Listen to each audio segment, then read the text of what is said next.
네, 오늘 말씀의 제목은 사랑의 중심 잡기입니다. 예전에 저랑 같이 좀 사역했던 어떤 청년 간사가 이렇게 좀 사역을 할 때 좀 성실하게 못할 때 제가 가끔씩 이렇게 혼내고 했던 적이 있거든요. 근데 그것을 그냥 이렇게 수용해가지고 좀 자기를 이렇게 좀 고치는 기회로 삼으면 좋은데, 꼭 이 청년이 하는 말이 교회는 사랑이 있어야 된다, 사랑이 있어야 된다. 그게 혼난 사람이 할 말은 아니거든요. 근데 그 사람은 말만 꺼냈다면 교회는 사랑이 있어야 된다 그러는데, 그 사람하고 같이 있는 조원들이 저에게 와가지고 그렇게 하소연을 하는 거예요. 그 간사 때문에 너무 힘들다고. 막 그렇게 서로 사랑이 있어야 된다고 강요는 하는데, 정작 그 사람의 언행에서는 사랑이 전혀 느껴지지 않는다라는 것이죠. 그러니까 이게 사랑이라는 것이 결코 말로만 되는 것이 아니다, 그리고 그렇게 이론처럼 쉬운 것은 아니다라는 것을 알게 되고요. 오늘 이 예를 먼저 든 이유는 제가 이 설교의 제목을 사랑의 중심 잡기라고 한 이유에 대해서 감이 올 것입니다. 맹목적인 사랑이, 그냥 아무런 이유 없는 맹목적인 사랑이 건강한 사랑은 아니다라는 것이죠. 그래서 빌립보서 1장 9절에는 뭐라고 말씀하고 있냐면, 너희 사랑을 지식과 모든 총명으로 점점 더 풍성하게 하사 너희로 지극히 선한 것을 분별하게 하시기를 원한다 라고 말씀하고 있습니다. 그러니까 사랑에는 분별이 필요하다라는 것입니다. 사랑에도 노하우가 필요하다라는 것입니다, 신앙적으로. 그럼 중심 잡힌 사랑에 대해서 우리가 오늘 배워보기를 원하는데, 오늘 항목 하나하나에 담겨있는 그 영적인 의미를 우리가 되새기면서 우리가 진정으로 사랑의 사람 되기를 소망하는 시간이 되기를 원합니다. 14절 먼저 첫째로 한번 읽어보겠습니다. 같이 읽어볼까요? 시작. 너희를 박해하는 자를 축복하라. 축복하고 저주하지 말라. 아멘. 너희를 박해하는 자를 축복하라 라고 말씀합니다. 저는 이 대목을 사람들이, 오늘날 그리스도인이라는 사람들이 많이 오용하는 경우들을 보게 됩니다. 특별히 정치적인 자기 견해에 따라서 이 사랑의 기준도 달라지는 오늘날 그리스도인이라 이름하는 사람들의 그 행태에 저는 신물이 납니다. 솔직히 한 사람의 목사로서. 자기 반대편에 있는 사람들의 죄악에 대해서는 그렇게 잔인하고, 그리고 자기 지지자들이 어떤 수세에 몰리면 우린 그리스도이니까 긍휼을 가져야 된다, 사랑을 가져야 된다. 그러면 그 기준이 똑같아야 되는데, 자기 반대편에 있는 사람들한테는 그렇게 잔인할 수가 없고, 자기 쪽에 있는 사람들이 아무리 부패를 저지르고 더러운 짓을 저질러도 우리는 사랑을 가져야 된다, 그런 식으로 기준을 갖다 댄단 말이에요. 자기 같은 민족끼리도 정파가 다르면 그렇게 잔인하게 대하면서 세계에 가장 악독하고 가장 인권을 유린하는 저 북한의 김정은에 대해서 사랑해야 된다라고 말하는 사람들이 있습니다. 왜 이렇게 사랑의 기준이 혼란스러울 걸까요? 그것은 사랑을 말할 때조차도 성경의 기준으로 사람들이 말하지 않고 정치 논리로 사랑을 이해하기 때문에 그렇게 앞뒤가 맞지 않는 그런 모습을 보이고 있는 것입니다. 오늘 하나님께서 성령을 통해서 너희를 박해하는 자를 축복하라고 말씀하신 것은 우리를 박해하는 사람들의 죄를 용인하라는 뜻은 아니다라는 것은 분명히 자명한 것입니다. 그리고 박해하는 자를 축복하라 그래서 우리 민족이나 아니면 우리 가정을 파괴하려는 그런 행위를 용인하라는 말씀도 분명히 아닌 것입니다. 이 성경 해석의 권위자들이 이 부분에 대해서 같이 동의하면서 해석하는 부분이 무엇이냐면, 오늘 이 본문은 국가적인 차원에서 어떤 악인들을 다루는 차원의 목적이 있다기보다도 하나님의 성도로서 개인에게 포커스를 맞춘 그런 명령이다라고 그렇게 서로 해석을 하고 있고 동의를 하고 있는 것입니다. 오늘 이 본문은 악인들을 처단하고 악인들이 사회에서 득세하는 것에 대해서 법적으로 처리하고 그들을 정죄하는 것을 말하는 것이 아니라, 그것까지 안 된다고 말하는 것이 아니라, 우리 개인에게 개인적인 상처를 입힌 사람들, 손해를 입힌 사람들, 이런 사람들에 대해서, 또 신앙적인 이유로 우리를 박해하는 사람들에 대해서 긍휼을 가져야 된다, 그들을 저주하지 말고 축복해야 된다라고 말씀하고 있는 것입니다. 여러분, 하나님께서 주신 이 말씀이 맹목적인 사랑을 요구하는 것이라면 사도행전 6장 7장에 보면은 스데반 집사가 순교하는 장면이 나오는데, 스데반이 결코 사람들의 죄를 지적하지 않았을 것입니다. 순교도 당하지 않았겠죠. 사람들의 죄를 그대로 용인하는 것이 사랑이었다면, 하나님이 원하시는 사랑이었다면 그는 결코 순교하지 않았을 거예요. 스데반 집사가 왜 순교했습니까? 사람들의 하나님 앞에서 죄악상을 그대로 책망하다가 돌에 맞고 순교를 당한 것이지 않습니까? 그러나 오늘 말씀이 우리에게 주는 교훈은 무엇이냐면, 우리는 그들이 저지르는 죄에 대해서는 동의할 수 없지만 우리는 설령 그가 범죄자라 할지라도 그 영혼만큼은 사랑할 수 있어야 한다라는 것입니다. 죄와 그 영혼을 분리해서 볼 수 있는 눈이 우리 그리스도인들에게 있어야 한다라는 말씀인 것입니다. 여러분, 우리가 정치인들을 대할 때 하는 짓이 바라보고 있으면 어떻습니까?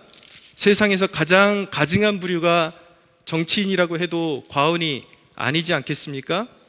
가장 부패하고 돈조하고 타락하고 이런 정치인들에 대해서도 성경은 우리에게 뭐라고 말씀하냐면, 디도서 3장 1절에 4절에서 이렇게 말씀합니다.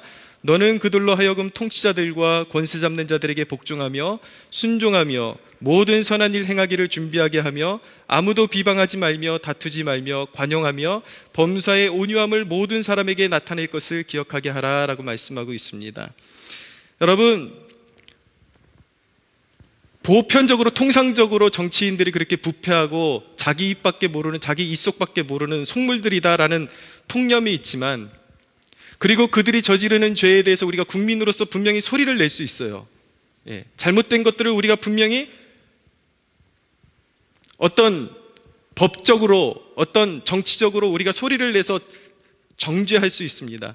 그런데 만약에 상황이 그런 정치인들을 우리가 개인적으로 대면할 수 있는 자리가 있다고 한다면, 통상적으로 정치인들은 속되다라는 그런 생각 때문에 면전하다 대놓고 그들을 증오하는 눈초리로 쳐다보고 그들에 대해서 비방한다면 어떻게 되는가? 결국 그들도 한 영혼인데 복음의 길이 막히게 되는 것입니다. 오늘 말씀이 무엇이냐면, 오늘 말씀이, 이 디도서가 말씀하는 것이 무엇이냐면, 그들의 속된 것, 이런 것들이 사실이라 할지라도 그들의 그런 모습이 사실은 우리가 구원받기 전의 모습이었다라는 것을 이해할 수 있어야 한다라는 것입니다. 우리도 사실은 그들과 같이 속물이었고 악한 사람들이었는데, 우리가 잊지 말아야 되는 것이 무엇이냐면, 우리도 전에는 어리석은 자요 순종하지 아니한 자요 속은 자요 여러 가지 정욕과 행락에 종노릇한 자요 악독과 투기를 일삼는 자요 가증스러운 자요 피차 미워한 자였으나 우리 구주 하나님의 자비와 사람 사랑하심이 나타날 때에 우리를 구원하시되 우리가 행한 바 의로운 행위로 말미암지 않고 오직 그의 긍휼하심을 따라 중생의 씻음과 성령의 새롭게 하심으로 하셨다라고 말씀하시는 그 이유는 무엇인가 하면, 우리도 그런 죄악 중에 똑같이 속물이었는데 우리의 행위로 보고 하나님께서 구원하신 것이 아니라 은혜로 구원받아서 너희가 거룩함에 참여하게 된 것이지, 사실은 너희도 똑같았다. 그러므로 정치인들의 그런 더러운 행위는 본받지 말고 그 일은 정죄할 수 있으나 그들을 대면할 때 그들을 주제넘게 비방하거나 그래서는 절대 안 된다라는 것이죠. 하나님이 그들도 구원받아야 될 영혼으로 생각하고 있기 때문에 우리 그리스도인들이 원수 같은 존재를 생각할 때 어떻게 돼야 되는가? 그들의 탐심과 정욕은 미워하되 영혼을 사랑하는 마음은 한순간도 잃어버려서는 안 된다라는 것입니다. 이게 말이 되지 않는 것 같지만 그리스도인들에게 허락된 유일한 이중성, 하나님께서 그리스도인들이 어떤 속과 겉이 다른 그런 속물 같은 존재가 되는 것을 원하지 않으시지만, 하나님께서 우리에게 허락하신 유일한 이중성이 있다면 바로 이런 것이에요. 죄는 미워해야 되지만 영혼은 사랑해야 된다. 할렐루야. 그래서 순교하는 스데반이 보여준 태도가 무엇이었습니까? 그들이 하나님 앞에서 범죄한 것을 정죄했지만, 그렇지만 그 영혼을 대놓고 정죄하진 않았습니다. 오히려 돌에 맞으면서 주님 앞에 스데반은 저들이 모르고 하는 짓이니 죄의 대가를 저들에게 돌리지 말아 주옵소서. 저들이 구원받기 원합니다라는 뜻인 것입니다. 그래서 스데반은 자기를 핍박하고 자기에게 돌을 던지는 사람들을 오히려 축복하고 순교에 임하게 된 것입니다. 우리 그리스도인들이 우리를 박해하는 사람을 대해서 그런 태도로 대할 수 있어야 된다는 것입니다. 두 번째 15절을 보실까요? 15절을 같이 한번 읽어보겠습니다. 즐거워하는 자들과 함께 즐거워하고 우는 자들과 함께 울라. 네. 지난주에도 저희 가정사를 좀 말씀드렸는데 여러분들에게 이 말씀을 가장 현실적으로 마음의 피부에 좀 와닿게 말씀드리기 위해서 또 한번 좀 말씀드려야 되겠습니다. 저희 아내가 이제 암투병을 시작했는데 이제 교회 나온 지 얼마 안 됐던 한 성도님이, 지금은 이제 그분이 안 계시기 때문에 제가 말씀드리는 거예요. 그분이 목사인 제게 와가지고 이제 아내가 항암 치료를 시작하니까 하는 말이 무엇이었냐면, 왜 목사님 믿음도 없이 병원을 다니십니까? 그거 기도해서 고쳐야 되는 거 아닙니까? 라고 그렇게 이야기를 하는 거예요. 참 이렇게 그래도 목사 가정에서 쭉 자라왔고 목사가 되기까지 얼마나 하나님께서 연단시키고 또 이 개척목회 하루하루 기적이 없으면 생존할 수 없는 이 바닥에서 믿음을 가지고 살아가는 목사에게 이제 예수 믿은 지 얼마 안 된 성도가 와가지고 그 얘기를 하는데 제 마음이 얼마나 무너졌는지 몰라요. 여러분, 이것이 근데 그렇게 무모한 이야기를 하는 이유가 자꾸 신앙을 정석으로 배우지를 않고 유튜브를 통해서 이상한 설교들을 자꾸 보고 배우니까 이게 신앙의 균형감이 없는 것입니다. 여러분, 그래서 신앙을 잘 배워야 되는 거예요. 하나님이 사람을 치유하시는 역사는 기도를 통해서 치유하기도 하시지만 분명히 의료진을 통해서도 하나님은 치료하시고, 의료진을 통해서 수술이나 약물 치료를 받으면서도 기도할 때 하나님께서 더욱더 효력을 더 증대시켜 주실 수 있다는 것을, 그것도 믿음이라는 것을 우리가 알기 원하는 것입니다. 때때로 병원에 가지 않기로 결단하는 사람들이 있고 치유를 경험하는 사람들이 있는데, 그런 경우도 하나님이 정확히 인도해 주실 때 그런 결단을 하고 막다른 골목에 세우실 때 그런 결단을 해야지, 오히려 치료가 필요할 때 치료를 거부하고 믿음으로만 고치겠다고 할 때 그것이 하나님의 영광을 가려버리는 경우도 많이 있다는 사실을 알아야 됩니다. 이전에 옛날에 시사 프로그램 같은 데 보면은 자기 자식이 배가 이렇게 복수가 차올라가고 죽어가기 바로 일보 직전인데도 불구하고 병원에 데려가지 않고 믿음으로 고치겠다고, 그런 모습이 세상 가운데 자꾸 보여지면 기독교인들이 정말 맹목적인 광신도로 비춰질 수밖에 없는 거예요. 그러나 하나님께서, 여러분도 아시겠지만 하나님께서 어떻게 인도해 주셨습니까? 저희 아내가 항암 치료를 받아도 치료될 확률이 70%밖에 되지 않는다 그랬는데, 암세포가 죽을 확률이. 그런데 우리가 기도하고 그런 과정 속에서 하나님이 기적을 베풀어 주셔서 항암 치료가 완전히 잘 이루어져서 100% 암세포가 죽는 기적을 우리에게 일으켜 주신 것입니다. 할렐루야. 여러분, 그렇게 왜 병원 다니느냐, 이런 태도가 사실은 믿음이 좋은 것 같지만 형제가 처해 있을 그 비통함을 전혀 고려하지 않는 성숙지 못한 태도라는 것을 알아야 하는 것입니다. 내 가족이 당장 이제 암에 걸렸다라는 이야기 들을 때 그 마음이 어떤지 아십니까? 이제 얼마 후면 내 소중한 가족을 못 볼 날이 생각보다 빨리 올 수도 있겠구나 라는 그 비통한 마음이 일어나는데, 거기다 대고 성도로서 합당한 태도가 무엇이겠습니까? 병원 가지 말라는 것이 합당한 태도이겠습니까? 아니면 그 치료의 과정 가운데 하나님이 함께 하시기를 원한다라고 같이 마음을 모아주는 것이 성도의 합당한 태도이겠습니까? 그런 걸 잘 균형 있게 배워야 한다라는 뜻인 것입니다. 교회가 어려운 일이 생길 때에 어떤 분들은 그래요. 마지못해서 목사가 어떤 결정을 내리고 나면 꼭 그게 하나님의 뜻이냐, 하나님께 물어봤냐라고 말하는 사람들이 있어요. 여러분, 목사가 하루 종일 교회에서 뭐 하겠습니까? 하나님 앞에 기도하겠죠. 기도 없이 무엇을 결정하겠습니까? 그렇게 결정했을 때에 오직 했으면 그런 결정을 내렸겠는가라는 그런 생각은 안 해보느냐는 말이죠. 그래서 여러분, 그런 분들의 특징이 무엇이냐면 꼭 뭐를 결정하고 나면 딴지를 걸지만 함께 기도하지는 않아요. 교회가 가장 어려울 때 기도를 모아주고 마음을 모아줘야 되는데 그러지는 않으면서 무엇을 결정할 때마다 그게 하나님의 뜻이냐라고 물을 때에 그것을 당면하는 사람의 마음은 얼마나 무너지겠습니까? 여러분, 하나님의 일도요, 때때로 왼쪽이냐 오른쪽이냐 그 어느 쪽도 답이 보이지 않을 때가 있어요. 그럴 때 목회자가 믿음으로 결단을 내려야 할 때가 있습니다. 그러나 무엇 하나를 믿음으로 선택했다면 우리가 한 배를 탄 성도로서 함께 보여야 할 자세는 무엇이냐면 그것이 옳으냐 그르냐를 따질 것이 아니라 함께 그것을 위해서 기도하는 것이 성도의 자세임을 믿으시기 바랍니다. 여러분, 제가 지금 한 두 가지 예를 들어드렸는데 사람들이 이렇게 반응하는 것, 어떤 형제가 고통을 당할 때 이렇게 반응하는 것의 공통점이 무엇입니까? 공감하는 것이 아니라 그들은 판단하고 있는 거예요. 생각해 보십시오, 여러분.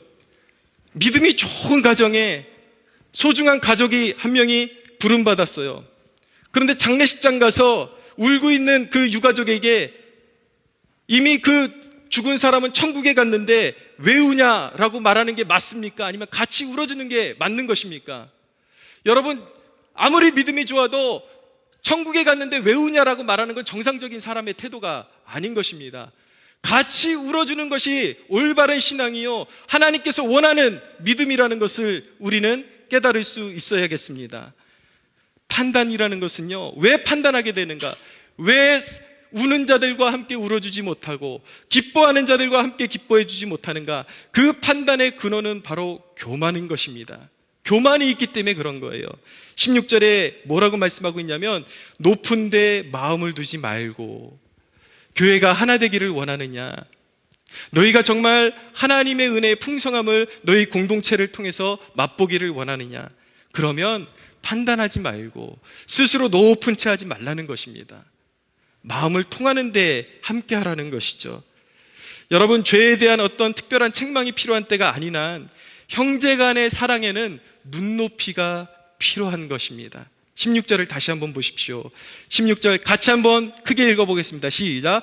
서로 마음을 같이 하며 높은 데 마음을 두지 말고 도리어 낮은 데 처하며 스스로 지혜 있는 채 하지 말라. 할렐루야. 서로 겸손하게 대하는 것이 하나님이 요구하시는 사랑임을 믿으시기 바랍니다. 세 번째 18절 같이 한번 읽어보겠습니다. 시작. 할 수 있거든 너희로서는 모든 사람과 더불어 화목하라. 아멘. 모든 사람과 화목하라라고 말씀하고 있는데 성경이 그 앞에 한 가지 단서를 붙입니다. 뭐라고 붙이고 있냐면 할 수 있거든. 무슨 말씀일까요? 우리가 이 세상을 살아가면서 모두와 화목한 것은 어쩌면 불가능한 일인지도 모릅니다.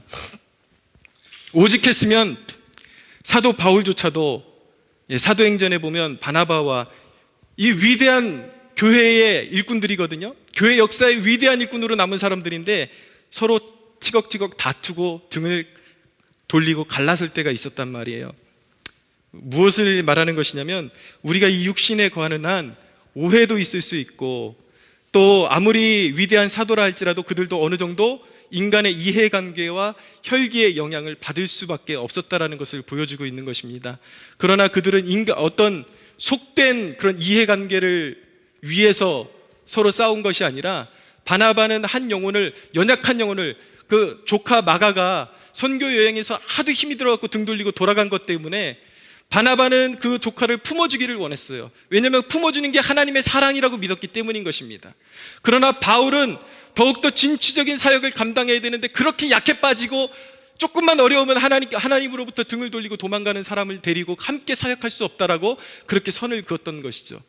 두 사람 다 알고 보면 명분이 있었던 거예요. 하나님을 위한 명분. 어떤 것이 더 하나님께 영광이 되느냐에 대한 의견 차이가 있을 뿐이지 보통의 사람들에서 나타나는 어떤 물욕과 어떤 정욕적인 그런 이해관계는 아니었다라는 것을 알게 됩니다. 어쨌든 간에 그런 이해관계를 통해서 위대한 하나님의 사람들도 때때로 싸울 때가 있고 등을 돌릴 수가 있었다라는 이 모습 속에서 할 수 있거든이라 하심은 무엇 때문인가? 어쩌면 모든 사람과 친화되는 것은 어려운 일일지도 모르겠지만 최대한 할 수 있는 한 모든 사람과 등 돌리지 말고 화목하게 지내라 라고 그렇게 명령하고 계신 것입니다. 왜일까요? 하나님 나라의 매우 독특한 특징 중에 하나가 무엇이냐면 바로 서로 화평한 것입니다. 평화, 화평. 예수님은 말씀하시기를 화평케 하는 자는 복이 있나니 그가 하나님의 아들이라 일컬음을 받을 것이다 라고 그렇게 마태복음 5장 9절에서 말씀하셨습니다. 화평케 하는 자가 복이 있다. 그가 하나님의 아들이라 일컬음을 받을 것이다. 이 말씀의 목적점을 보세요. 왜 서로 화평을 추구하라고 하시는가? 바로 여기에 목적점이 있는 것입니다. 여러분을 통해서, 저와 여러분을 통해서 언제 어디에서나 하나님이 그 삶 가운데 보여지기를 원하시는 것 아니겠습니까? 티격티격 싸우는 사람을 통해서보다 늘 화평을 추구하는 사람을 통해서 그 사람을 볼 때 누가 보여요? 평화의 하나님이 보이시는 것입니다. 할렐루야. 싸움을 지향하지 않고 양보하는 모습 속에서, 단정한 모습 속에서, 서로 배려하는 모습 속에서 항상 하나님이 영광 받으시는 것입니다. 네 번째로 19절을 보십시오. 19절 읽겠습니다. 같이 읽겠습니다. 시작. 내 사랑하는 자들아, 너희가 친히 원수를 갚지 말고 하나님의 진노하심에 맡기라. 기록되었을 때 원수 갚는 것이 내게 있으니 내가 갚으리라고 주께서 말씀하시니라. 아멘. 너희가 친히 원수를 갚지 말라라고 명령하고 있습니다. 다시 한번 강조하면 자꾸 사람들이 이것을 정치적인 논리에서, 국가와 국가 간의 관계에서 이 논리로 자꾸 접근하려는 오류를 범합니다. 여러분, 그런데 상식적으로 생각해 보자고요. 이 나라를 무력으로 위협하는 존재에 대해서 우리가 무력으로 대응할 수 없다면 우리가 불안해서 살 수 있겠습니까? 나라가 유지될 수 있겠습니까? 최근에 미국이 이 드론을 통해서 이란에 솔레이만이라는 사령관을 공습해가지고 살해했습니다. 그랬더니 이란이 이제 미국에 대해서 보복 공격을 하겠다고 그렇게 시사를 했죠. 그래서 미국을 보복하겠다고 쏜 미사일이 잘못 쏴가지고 지금 우크라이나 항공기를 격추해가지고 170명이 넘는, 거기 수많은 젊은 아이들이 많이 타고 있었다는데 모두 몰사되는 그러한 비극을 낳게 되었습니다. 소위 오늘날 평화주의라고 말하는 사람들, 평화주의자들, 근데 한결같이 이 평화주의자들은 오늘날 좌파 사상에 경도되어 있는 존재들이라는 것을 보게 됩니다. 이들은 이 지구상에 있는 모든 전쟁을 원치 않는다라고 말해요. 그러면서 주로 기독교 관련 국가들의 공격에 대해서 비판을 하지만 정작 이슬람, 극단적인 이슬람 세력이나 테러 세력의 위험에 대해서, 그들이 얼마나 사람들을 비참하게 죽이고 여인들과 아이들을 죽이는지에 대해서는 침묵하고 있습니다. 그러니까 오늘날 평화주의자들이라고 말하는 사람들의 그 정체성을 의심하지 않을 수가 없는 것이죠. 여러분, 그러나 그런 불의한 자들에 대해서 국가적으로 무력으로 대응하거나 대응하지 않거나 무장하지 않으면 자유가치를 존중하는 나라들이 공격받을 가능성이 그만큼 커지게 되는 것이죠. 여러분, 과연 지구촌에 존재하는 테러 분자들에 의해서 자유세계 시민들이 위협받거나 학살되는 것이 하나님의 뜻이라고 말할 수 있겠습니까?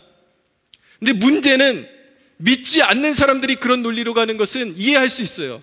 문제는 교회 안에 믿는 사람들이 총뿌리를 어디로 들이대고, 오히려 교회를 향해서 총뿌리를 들이대고 그런 사상에 경도된 사람들의 편에 서서 교회를 향하여 총뿌리를 들이대고 있다는 것, 이것이 잘못된 모습이라는 것입니다.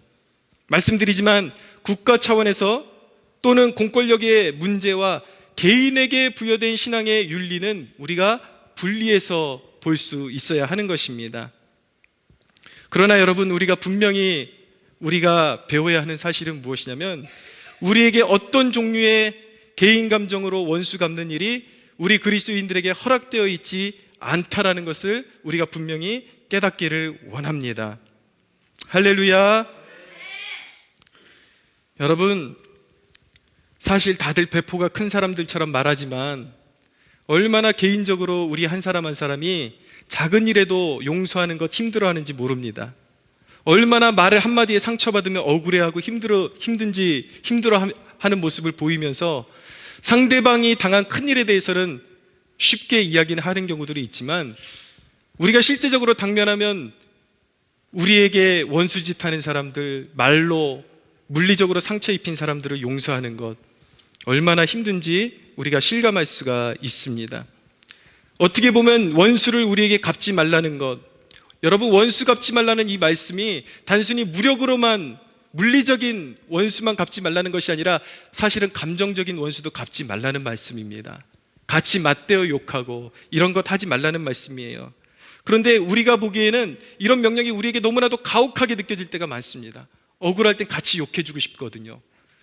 그런데 여러분, 이것이 과연 하나님의 자녀들에게 가혹한 말씀인가? 19절을 보니까 내 사랑하는 자들아, 그렇게 사도가 다독이듯이 그렇게 말씀하고 있죠. 내 사랑하는 자들아, 이 대목에서 느낄 수 있는 것이 무엇입니까? 하나님이 우리를 얼마나 사랑하시는지 깨달으라는 것입니다.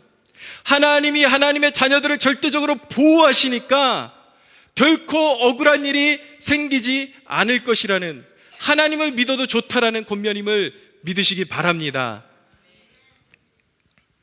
여러분, 원수를 내 힘으로 갚지 않는 것은요, 첫째로 그것이 하나님을 인정하는 것입니다. 그렇기 때문에 중요한 것입니다. 두 번째로 인간은 항상 감정적이고 자기중심적이에요. 그렇기 때문에 자기는 억울하다고 하지만 하나님 보실 때엔 내가 가해자가 될 수도 있어요. 그런 상황 가운데 내가 억울하다라는 그 감정으로 보복을 해버리게 되면 누가 악인이 되는 것입니까? 하나님 앞에는 사실은 내가 악인이 되어버리는 것입니다. 그래서 여러분, 진정한 심판장이 되시는 분은 우리 하나님이시고 우리 하나님만이 완전한 선이시기 때문에 하나님께 우리의 억울한 상황을 맡겨드릴 때에 하나님께서 가장 공평한 판결을 내려주심을 믿으시기 바랍니다. 그래서 하나님이 잘못된 보복은 막아주시고 억울함은 갚아주시는 것입니다. 할렐루야. 예. 며칠 전에 그런 일이 있었습니다. 때로는 이 목사라는 직분이 사람을 굉장히 억울하게 할 때가 있습니다. 며칠 전에 어떤 멀쩡하게 생긴 50대 여자분이 오셨는데, 이제는 제가 이렇게 좀 목회적인 연륜도 좀 돼가고 교회에서 많은 경험을 했고, 또 기도하는 사람은 희한하게 사람에게서 이렇게 나오는 영적인 분위기가 이렇게 캐치가 되거든요. 들어오는데 보니까 딱 영적으로 보통 이게 좋지 않은 그런 기운이 느껴지는 거예요. 어떤 목적으로 왔는지 알 것 같더라고요. 근데 대뜸 오더니 저에게 커피를 한 잔 타달라고 이야기를 했습니다. 그래서 커피를 대접하면서 어떻게 오셨냐 그랬더니 그 내용은, 저는 여기 와서 솔직하게 어렵다고, 자기 형편이 어렵다 그러면 제가 있는 만큼 그대로 내줍니다. 이렇게 돈을 내주는데 거짓말하는 게 뻔히 보이고 악한 속셈을 가지고 와서 사람을 속이려고 하는 경우에는 제가 주지를 않아요. 그래서 오히려 그분도 그런 식으로 저에게 계속 거짓말을 둘러대면서 금전을 요구하려고 그러길래 그렇게 하지 말고 올바른 신앙을 가지고 하나님을 섬기시기 바란다고 자꾸 하나님의 이름으로 거짓말을 하니까, 그랬더니 이 여자가 저랑 대화를 하다가 이제 열불이 받친 거예요. 그러면서 나오면서 이 목사가 저한테 그러는 거예요. 목사가 말끝마다 거짓말이라 하고 있고 이 커피 이게 괜히 마셨네, 토할 것 같네 그러는 거예요, 저한테. 그래가지고 아니 커피 한 잔이라도 사람 호의를 받아놓고 그런 식으로 이야기하냐고 그랬더니 그때부터 육두문자를 쓰기 시작하는 겁니다. 이 미친 어쩌고 저쩌고 그러면서 저한테 그러더라고요. 너 몸 조심해 그러더라고요, 여자가. 근데 제가 어떤 사람입니까? 과거에 또 한성질 했던 사람이거든요. 예, 저도 뭐 진짜 프로파이터들만큼은 아니라 할지라도 나름대로 주먹질 해봤고, 순간적으로 어떤 감정이 들었냐면 저 계단 밑으로 잡아가지고 패대기 치고 싶은 생각이 들더라고요. 근데 목사라는 직분이 저를 확 끌어당기는 거예요. 너 목사잖아. 너 목사잖아. 속에서 얼마나 열불이 나는지 지금 패대기 치고 싶은데 그게 억울한 거예요. 왜 내가 목사지 하필이면? 내가 목사만 아니었다면 벌써 그냥 그게 얼마나 억울하게 느껴졌는지. 근데 보통 사람이 너 몸 조심해 라고 말하는 것과 이 여자는 포스가 달라요. 굉장히 악한 영에 심하게 붙들린 그 눈초리, 무슨 남양 특집 드라마를 보는 줄 알았습니다. 근데 그렇게 이제 보내고 나니까 제 마음에 상처 아닌 상처가 새겨져 가지고 계속 내가 왜 그런 소리나 듣고 있어야 되지? 왜 그런 여자한테 내가 그런 쌍욕 육두문자를 듣고 있어야 되지? 근데 그 다음날 성경을 읽는데 마침 아브라함에게 주신 말씀이었어요. 너를 축복하는 자를 내가 축복할 것이고 너를 저주하는 자를 내가 저주할 것이다. 할렐루야. 우리 그리스도인들이 억울할 때 참 많아요. 그런데 우리가 참을 수 있고 모든 원수가 없는 것을 하나님께 맡겨드릴 수 있는 이유가 무엇입니까? 반드시 내가 진정으로 억울한 일이라면 하나님께서 공평하게 판단하시고 갚아주실 것이기 때문인 것입니다. 할렐루야. 여러분, 그렇지만 세 번째로 하나님의 명령은 한 발자국 더 나갑니다. 원수에 대해서 참을 뿐만 아니라 20절에 이렇게 말씀합니다. 같이 한번 읽어보겠습니다. 시작. 내 원수가 줄이거든 먹이고 목마르거든 마시게 하라. 그리함으로 내가 숯불을 그 머리에 쌓아 놓으리라. 아멘. 여러분, 이 말씀 우리에게 지금 대항하는 원수, 물리적인 어떤 피해를 계속 주고 있는 원수를 먹이라는 뜻은 아닙니다. 우린 원수의 불의는 미워하면서도 그 영혼을 긍휼히 여길 수는 있습니다. 때때로는 특별한 상황 가운데 놓일 수가 있어요. 우리 그리스도인들이 국가의 사주를 받아갖고 우리를 고문하거나 그런 박해하고 그런 역할을 감당하는 사람들에 대해서 우리에 대해서 회초리를 들고 매를 든 원수에 대해서 우리는 친절하게 이야기할 수 있습니다.